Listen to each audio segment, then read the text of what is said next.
Welcome to Yoga 101, Foundations in Safety. Do you ever wonder if you're doing your yoga poses correctly, safely? Our foundation, like the foundation of a house, is essential to practicing safely and effectively.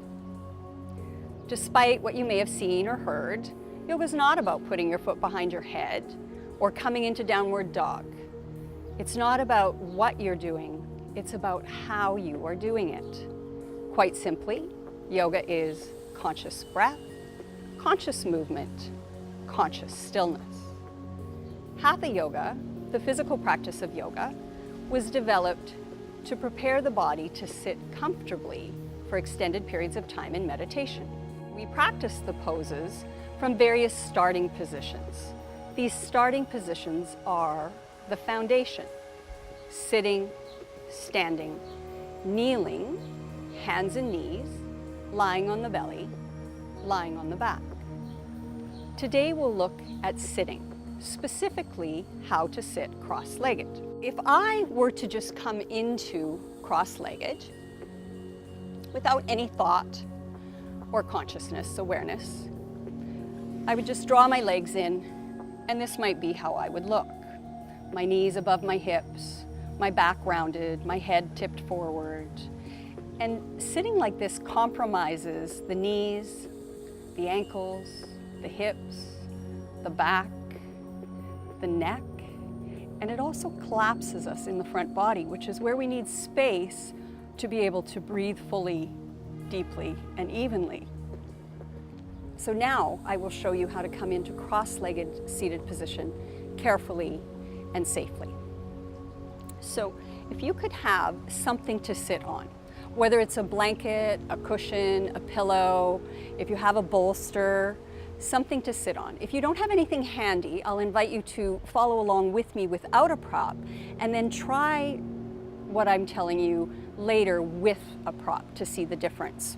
So when we sit on something, it's twofold. Partly it's about height, so we want to get elevated, we want the pelvis elevated, but not like a centerpiece on a table where we're just sitting in the middle upright. We also want the tilt of the pelvis, and by sliding a little bit forward, we get the height and we get the tilt. Because when we're not tilted, the lower back tucks and the upper back rounds. So we want to get a lift, slight tilt of the pelvis. And then once we have that, with our legs extended, we'll draw one foot sole in to the opposite thigh and the other foot sole in to the opposite shin. Now, if you do this and you find that your knees are up higher than your hips, you need more elevation. So you need to make your blanket higher or get two blankets so that your hips are higher than your knees.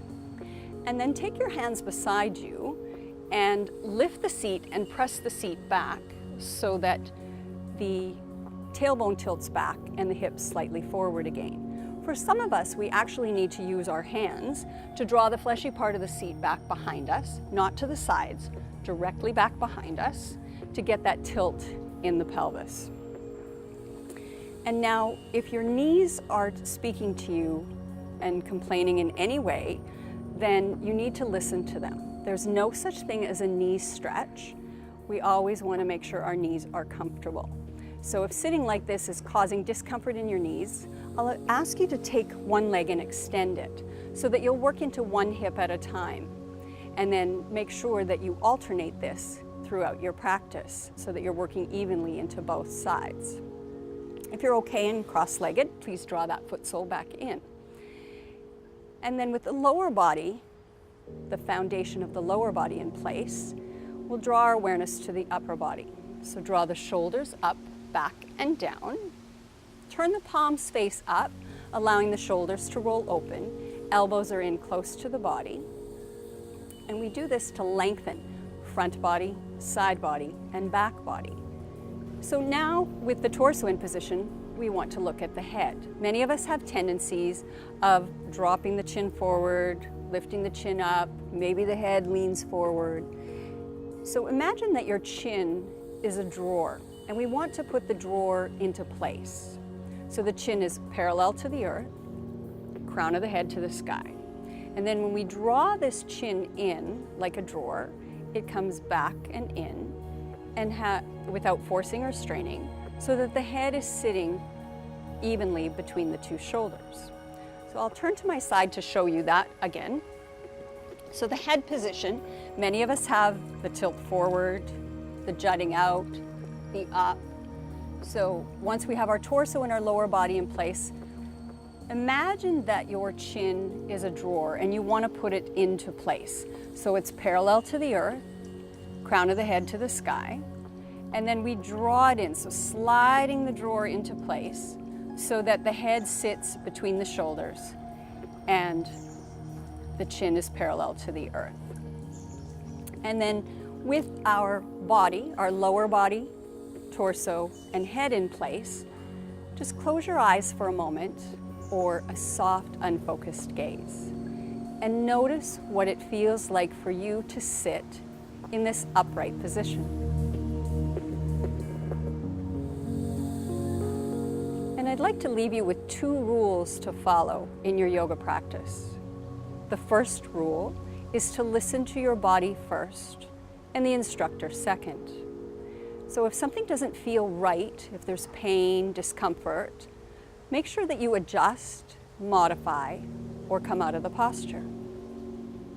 The second rule is to remember to breathe.